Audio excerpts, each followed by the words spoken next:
राधे राधे. कशात तुम्ही सगळे? जर तुम्ही माझे ब्लॉग बघत असणार तर तुम्हाला माहीतच असणार की आम्ही गावाला गेलो होतो आणि गावाला गेल्यामुळे आमच्या घरी काहीच नव्हतं. म्हणून आज मी माझ्या हाताने भेळ बनवायची ठरवलेली आहे. हे हे बघा. आपल्याला भेळ बनवण्यासाठी पहिले पॅकेट पाहिजे. जर तुम्हाला जर तुम्हाला कुरकुऱ्याचं पॅकेट जर पाहिजे असणार तर तुम्ही टाकू शकता.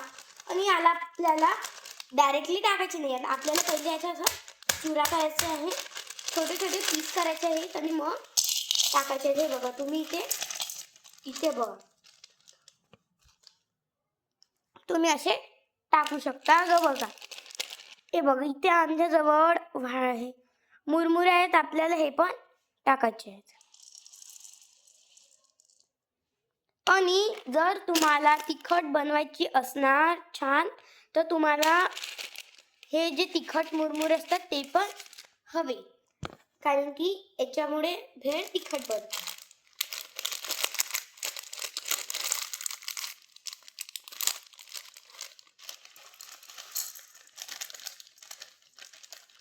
हे बघा आपण छान प्रकारे ते टाकलेलं आहे.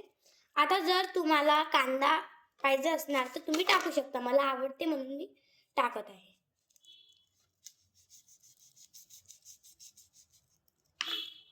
हे बघा इथे छान प्रकारे टाकून. सो गाईज आता तुम्ही इथे बघू शकता की अशा प्रकारे आपली भेळ झालेली आहे. आता फक्त आपल्याला याच्यात लिंबू टाकायचं उरलेलं आहे.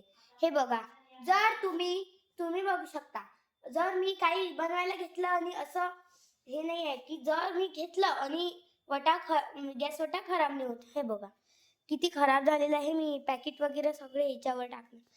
सो आता आमची भेळ तयार झालेली आहे, तुम्ही इथे बघू शकता.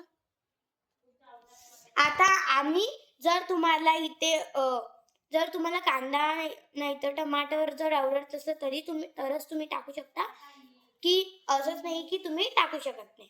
जर तुम्हाला आवडत असेल तुम्ही याच्यात सॉस खटाई वगैरे पण टाकू शकता. तर मला सॉस आणि लिंबू आवडते, कारण की खटाई आम्ही टाकत नाही म्हणून आम्ही लिंबू आणि सॉस टाकतो. तो इकडे बघा आम्ही आता सॉस आम्ही टाकणार नाही आहे, कारण की आज आम्ही बिना सॉसची ट्राय करणार आहे. आणि इथे तुम्ही बघू शकता माझ्या मम्मी खूप काम करत आहे, कारण की घर पूर्ण हे झालेलं आहे, कारण की आम्ही 4-5 दिवस तिकडे होतो.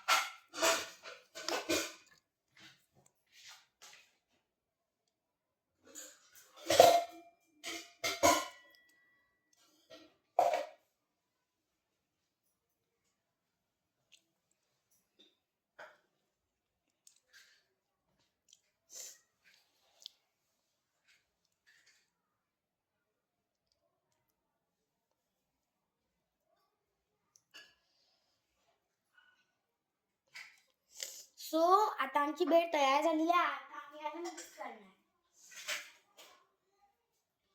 हे बघा मी मोठा चम्मच घेतलेला आहे.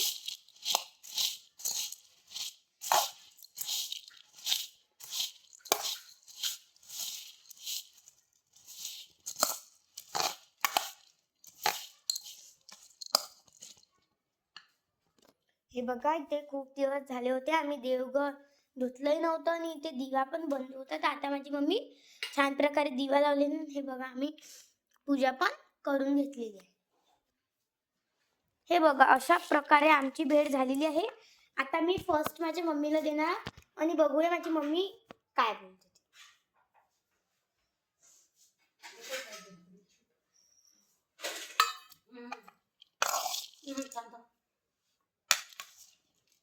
हे बघा माझ्या मम्मीने टेक्स्ट कर.